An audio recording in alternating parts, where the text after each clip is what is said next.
Welcome, you guys. You're watching Dub Z TV. You got your boy Dub Z. 40 Cal. And today we're going to discuss Power Book Ghosts, episode 10. Pretty good episode, by the way. But before we get into the episode, I'd like you guys to like and subscribe to Dub Z TV for more Power Book 2 content and more music and entertainment news. Okay, so with all that out of the way, let's get into Power Book 2 Ghosts. Now, before I even start to go into that, I mean, for those of you who haven't saw it, this is going to be a little spoilery, so, you know, spoiler warnings. Bear with us on some of this stuff that we're going to cover today. So, first, the episode begins, because this episode, I forgot what was the name of the episode, but episode was it Monster, I think? Well, I think Monster was the last episode. Last episode, okay. Monster was the last episode. However, this episode begins with Monet meeting up with Rico. I guess she was supposed to pay him whatever money that she does owe him. And upon meeting him, you know, he seems to be very arrogant and cocky, even disrespectful to certain degrees, you know, asking her about Drew and what happened there. And, you know, kind of, you know, just down talking her. And Monet gets right to it, outright kills him, shoots him right away. Personally, I didn't expect her to just go there. Especially that fast. Yeah, that fast. You know, it was kind of sudden, but, you know, Monet don't play, so that was a bit sudden, though. How she did it, just went in there. She went in there and got straight to business, y'all. She did not play, didn't cut any corners with it. She just went straight to it. Especially, I guess, that he mentioned her son. I could see the emotion in her when she shot him. She had that look of frustration when she pulled the trigger, like, you know. So that was that happened there. We later on see Tariq was heading into school, bumped into what's this girl's name? The other girl, not Diana. Chinese, not Chinese. No, Lauren. He bumps into Lauren. So Lauren tells him that there is no class today because the professors are still talking with the cops about the investigation about the murder of the kid who was drowned in the pool.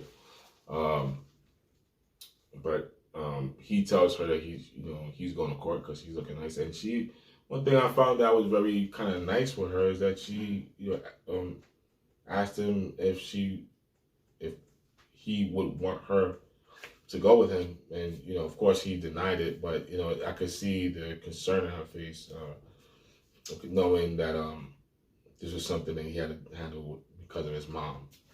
So that was pretty good. I kind of liked that little moment. I kind of felt a little certain kind of way about that. But we later get into the courtroom, and Tariq is asked to testify by Mr. Sachs. Yeah, this was a dope. And this was great. You have Tasha there sitting with Davis McClain in the court. You have DNC dude. The DNC. I think his name is Steve. Steve Ott or something. Yeah, Steve. He was present. We have Tamika, which is the person who helped Tariq and possibly even help orchestrate the idea of what Tariq was going to do next. Yep. Sachs asked him a question about either being there or being with his mother at Truth, or having his mother. He didn't know his mother. Does he know his mom to be at Truth at the time of the murder of his father, James St. Patrick? And what did Tariq do? He flipped the script and said, "Yeah, I saw you there." Now I kind of wonder when they even asked him to testify, did he not see this coming? I mean, because earlier this season, they had this whole agreement, you know, like, hey, I'll help you out if you don't say anything that you saw me at Truth.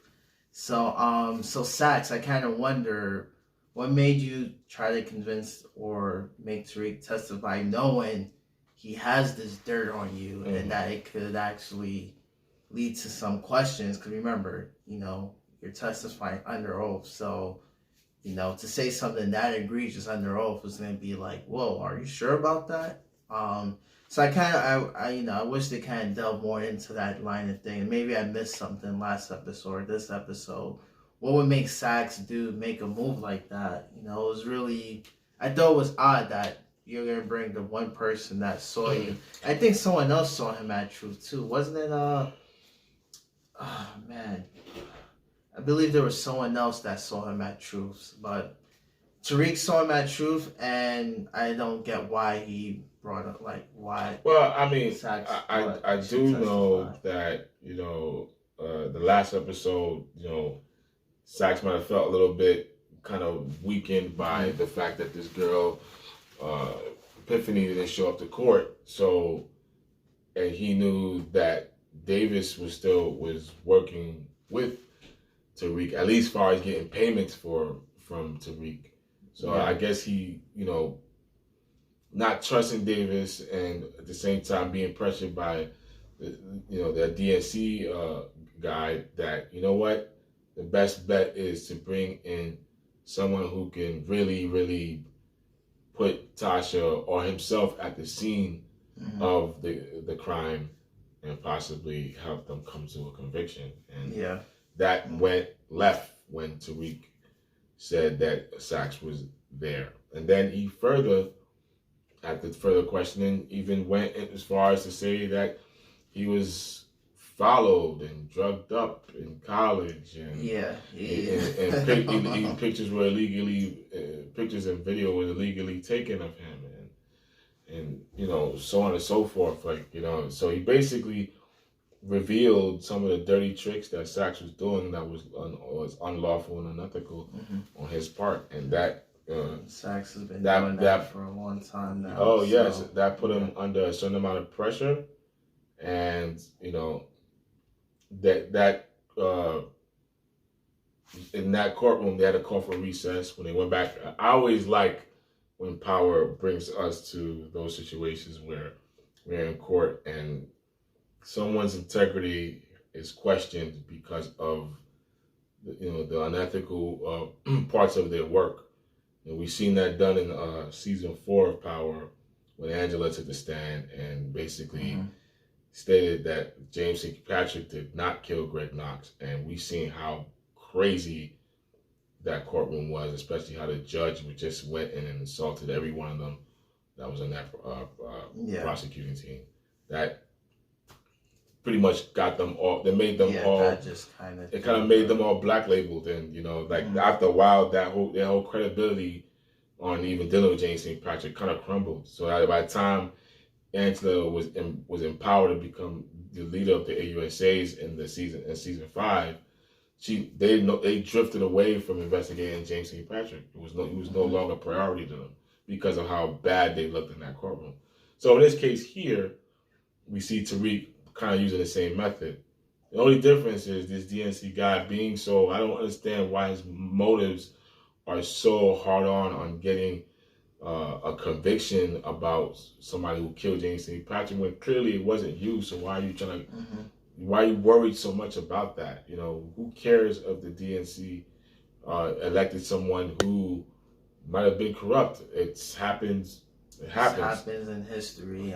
It's not, Yeah, that was something that, I thought about earlier, but I'm like, I'll just roll along with the story. Right, They want to clean his image, I think it was even really worse that they're making his wife out to be the queen, because now so the wife is the queen pin and the husband knew nothing about it. That means he was involved anyway. Absolutely. If they were really trying to make a good story out of this, they would have had someone like Tommy. They would have went after him to be at the beginning, or someone unrelated. That way is away from the St. Patrick name to begin with. So going after Tom, it was because they already messed up when they drifted away from using Dre as the killer. They were supposed to stick with the Dre idea, they, went away from that. And I'm surprised that even Blanca Rodriguez didn't show up in this episode to further corroborate Tariq's story. That would have totally really destroyed Saxe because she knows Saxe is dirty. She hates Saxe. Yeah, exactly. So that's what happened there. Later on we see Tasha. First of all, the DNC struck a deal with Tasha on testifying against Tommy's and accusing Tommy of being the one who killed James St. Patrick. For in turn for her to be released from prison and all the charges be dropped, and her to be in Woodsack and somewhere in Arizona. So she didn't want to do it at first, but eventually she goes with the deal and she takes it. She was convinced, and Tasha is released. Yeah. But later on, she goes and visits Monet, talking about release my son from your operation, and whatever he owes you, I'll pay it off. But I don't want my son to be in this kind of situation. And Monet is basically looking at that like, I feel you, homegirl, but how does that benefit me in any way? We gotta look out for her family. Exactly. Yeah. So it was I liked that conversation because it was a mother to mother, woman to woman conversation. You could tell as Monet being who she is, she still had like not respect, but kind of like a understanding from a mother's point of view of where Tasha was coming from, even though she didn't agree to those terms. Yeah. In the middle of that conversation, we have a shootout that happens once again. Damn, Monet spots they getting shot. Monet spots they getting shot up. Like this is like I'm like, damn, they got a lot of glass and windows to repair. But that happens, and then Tasha looks out the window, and what does she see? That blue Mustang, And Tasha was shaking. Yeah, it's like she saw the devil. Her heart went right into her butt. Oh, like she didn't know what to think and how to act. Later on, she runs into Tariq's room and tries to convince him to pack up all his things and let's leave. Tommy is out. Like, Tommy is here. He's coming for us. We gotta run. You know what I'm saying? And sorry, but I like the fear that she had when she was talking to Tariq at that point. Yeah. Like, Tommy's here. Yo, pack you're not listening to me. Pack your stuff. We gotta go. Tommy. That was her best friend at one point. She knows how crazy she Tommy knows how is. Tommy can be. She knows his potential. She knows that he's a get it done guy. He'll get the job done.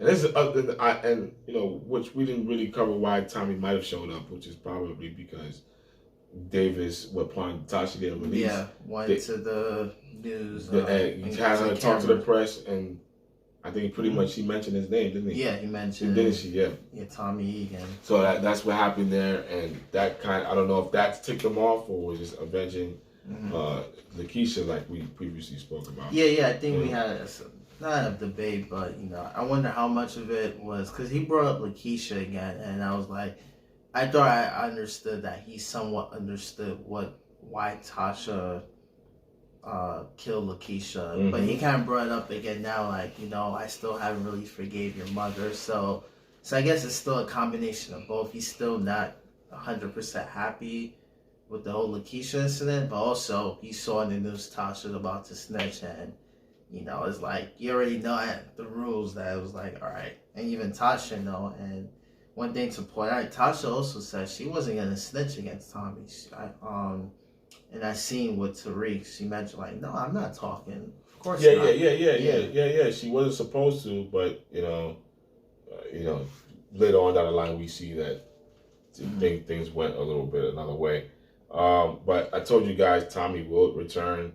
Told you guys last video that Tommy will return this episode, and he sure did. And to be honest, he was probably my favorite part of the show. He was definitely the best part. He was bringing me that old Power vibe in this, with him and Tasha being.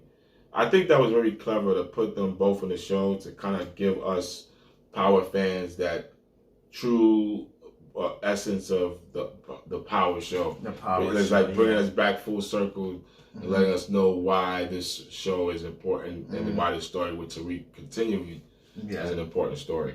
So I thought that was very, very clever.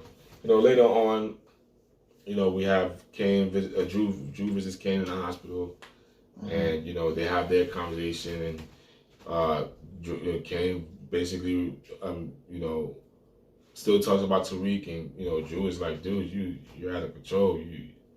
You know, no wonder Monet, you know, mom doesn't want you to be a part of the family, and so on and so forth. But and then in turn, you know, they continue to talk about Tariq and everything like that, and Drew is like, listen, you know, we are protected and everything with these crimes with Ramirez in whatever way. And Kane basically said, you don't have to worry about Ramirez anymore.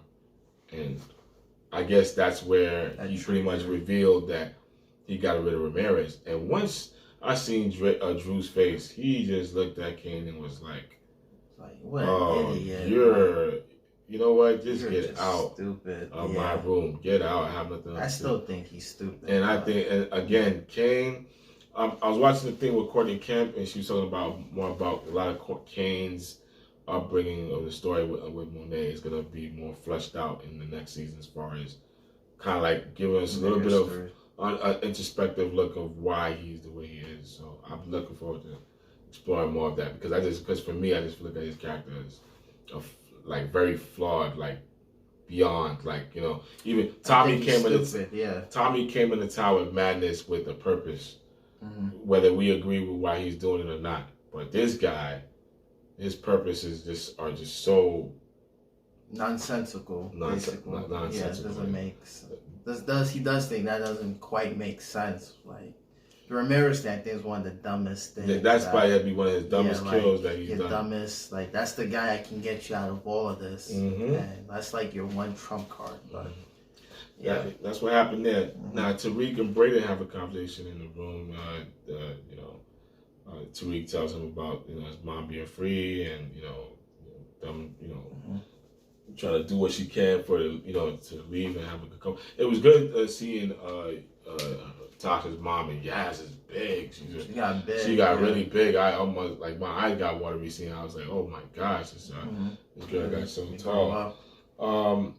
And just, you know, before you leave off, I thought that conversation with Tariq and Braden was good. That's why I brought it up, because it went into a topic that you went into last week. About with talking about whether Tariq is doing this to sell drugs.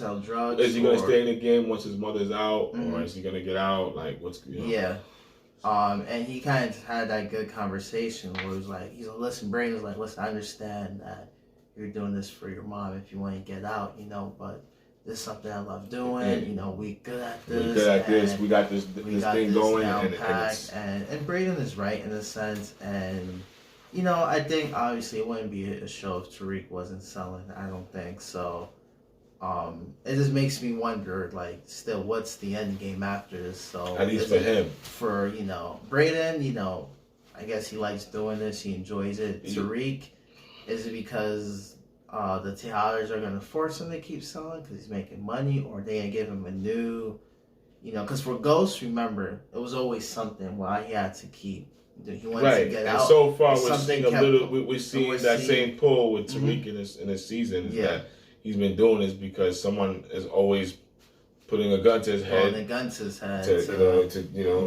To sell more, give me money. So So it was something that I felt like he had to think about this episode and really kind of figure out where he stands when it comes to that. And I guess we'll see further down the line what happens. Go with that, we see, you know, Zeke and this Milgram talking about he's, you know, scared because there's a lot of funny memes about that.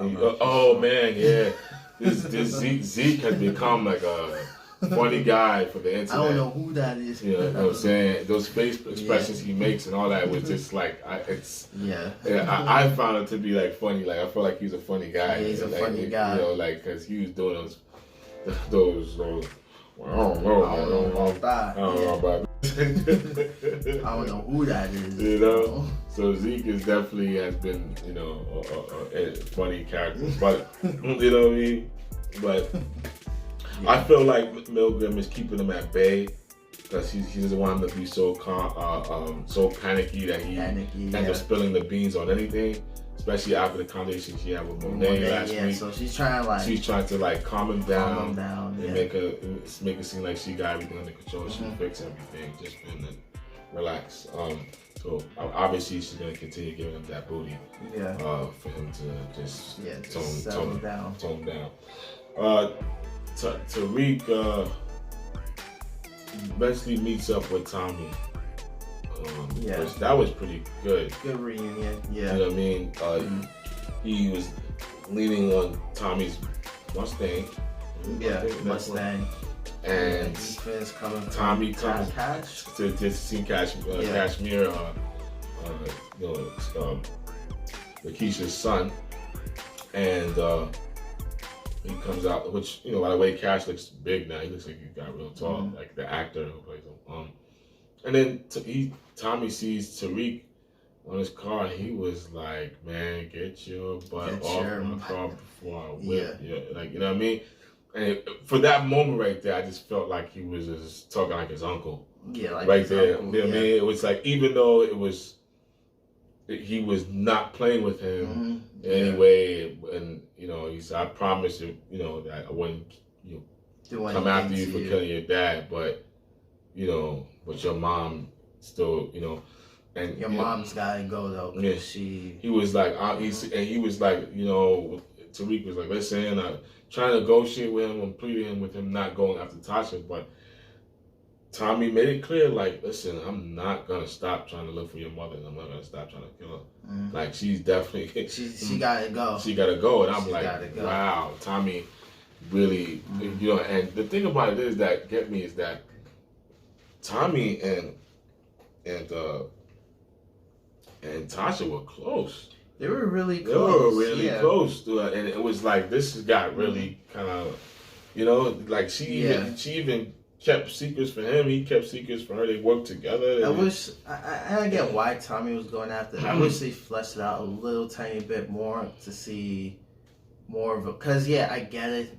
Davis went on TV, all of that, you know. But I thought by the end of Power, it was like, I don't really. I'm not dealing with none of them anymore. Yeah, I'm not dealing with any of them. I don't really, you know, I don't really like Tasha, but I'm okay. I'm just like, you know, what's done is done. Moving on. But in this, he came in with vitriol, like, nah, she's gotta go. She's gotta go. Yeah, he was very adamant. Yeah, very adamant. And you know, another thing is Tasha was never really a snitch. I mean, she was never really a snitch to begin with. Not really, I would say. The only person that we know about snitching with Kanan.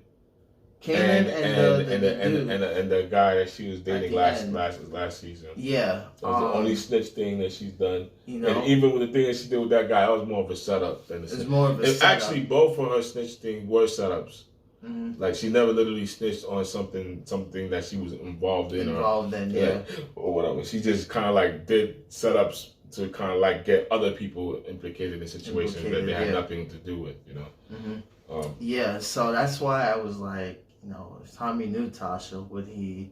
Then again, like I said, things have changed, whatever. But yeah, go on. Oh yeah. So you know that conversation happens, and it looks like Tariq, you know, I forgot how that conversation ended, but we already know that that's pretty much what Tommy is saying with him. Is like, your mom is.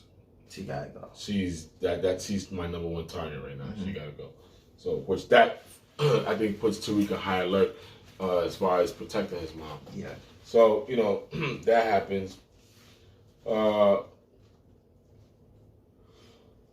know, Saxe looks like they tried to create a plan for Tasha to kind of bump into Tommy, and that led to a chase scene. To a chase, of Tommy chasing Tasha, but then winds up FBI winds up chasing Tommy. Mhm. They go around, and basically Tommy, I guess he set this up with Tariq to Mhm. fake his own death, getting blown up at a gas station. Mhm. Which when I saw, I was like, okay, that's kind of odd, but whatever. I'll take it. You know, Right. I thought it was a little odd to haven't done that, but it makes sense. You Right. know, He tried to get them off his body. Yeah. And whatever like that by letting them think he's dead and he burned to a crisp. Burned to a crisp. Which to me, I feel like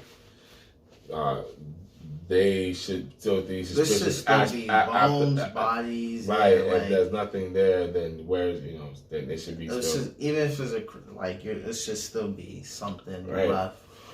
But whatever. I mean, I took it. Sometimes you just have to suspend your disbeliefs or whatever like that. Mm-hmm.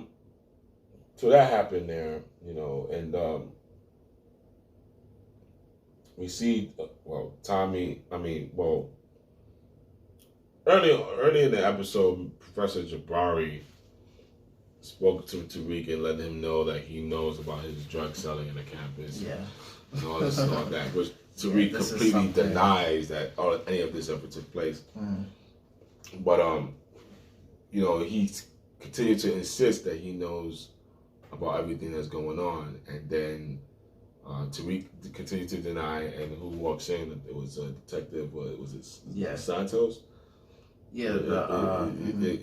This guy Lance Alonso's character. He comes in and pretty much cuts in, and then Jabari cut the conversation short, and Tariq left, and he said, "We'll continue talking about this. Think about it." So later on, we see Tariq meet up with Jabari.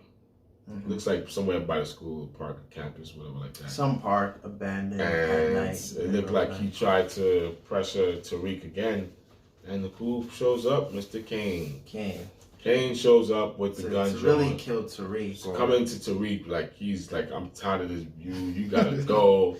He came there to really kill Tariq and end Tariq's life. And Tariq does the ghost-like thing, like his father, and pretty much talked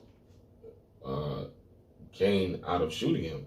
Yeah. Pretty much convinced him that what he was doing is wrong, and if he thought that he was in any bigger trouble or being marked as a whatever person now, it was going to be a lot worse for him if he does this. If he does this, yeah. So a college camp professor died in the middle of a camp. Yeah, it was just exactly. Yeah, this didn't look now, right. mind you, by this point, Kane already shot Mr. Jabari and had him already bleeding and leaking on the floor. So at this particular point, Tariq is just kind of like basically pleading with Kane to just kind of like chill out, and don't do this. So he somehow gets Kane to drop the gun. He gives the gun to Tariq. Tariq pretty much lets him know, I'm going to handle Mr. Jabari. And the thing is, you can tell Tariq didn't really want to do it. He knew he had to. And, I'll come back with Jabari. This guy is an idiot. I mean, I don't know. I mean, you had writer's block. You can't think of a good story. But what made you go so? If you're dealing with a potential drug dealer like this, that you follow him, see him doing drug deals, what makes you think he just want to be like, I'm going to just kill you? You're writing a story about me being a drug right? It's like, you releasing a book on some Pablo X. I'm not saying Tariq is like that, and you have all what he's done in a book, and you think he's gonna let you? He's not gonna go down easy. The guy didn't do his homework properly on him, or his father, or anything like that. And you're right. He probably didn't do his homework properly. That's why he thought this was some nice non-fiction. He thought Tariq was a regular small little college kid 18-year-old that he could just freaking bully around, not knowing that this kid is far beyond your league. So anyway. That happens. Tariq pretty much shoots him, puts a bullet in him, and lets him. Bad for Jabari. Yeah, I did. He's begging like, please don't do this. Yeah. He's begging, but he didn't know that. Because the thing about it is close to the sun. The thing about it is like when you threaten to expose someone in that type of thing that's in that deep, you're a liability. You're a liability. You had No to matter. you had to go regardless. You know. Once you started to play that blackmail, threatening, I'm Yeah. gonna expose you kind of thing. Yeah, you have to Yeah, go. you had to Yeah, go. you That have was- to go. That was clearly one of those. And I old kind school of power wish moves. I knew what Tariq. If Kane had never showed, I wonder what was his. I don't think Tariq was gonna kill him right then and there. But I wonder what was. What was gonna be his original idea? Original idea. Well, Was he gonna let him rock with the before story, King, or get maybe he was just. Killing yeah, I him? agree. Yeah. Before King, I would have liked to know what. Yeah. What was Tariq? What was thinking Tariq really gonna do? to do with him? Yeah.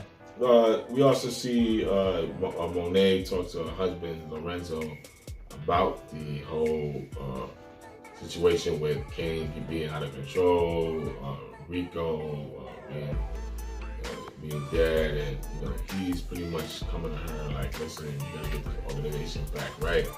If you get fix things, you need to enforce out there. You got the streets, you gotta get Kane back. She's trying to let him know Kane's out of control. And he's pretty much letting her know that she has to get things the way it was. And all she was just basically trying to do was trying to get Lorenzo to contact Ramirez because he hasn't been answering her calls. Little does she know that Kane killed him. Mm-hmm. But the one line I do remember is Lorenzo was like, "You better be looking for Ramirez for some business and protection thing and nothing else." Yeah.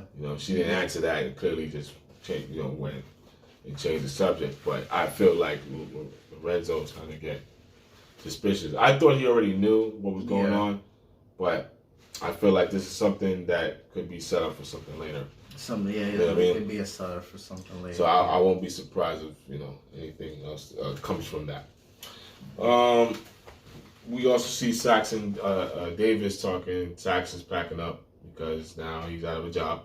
Yeah. He's no longer part of the AUSAs. He's no longer a part of any federal law enforcement agency. And it looks like he's even considering working for Davis McLean. Mm-hmm. Davis comes to him. Davis comes to him, gives him a card, and gives him an offer. So it looks like more than likely he's going to accept that offer. So, as much as I want Sax to get the hell out of here with a bullet in the head.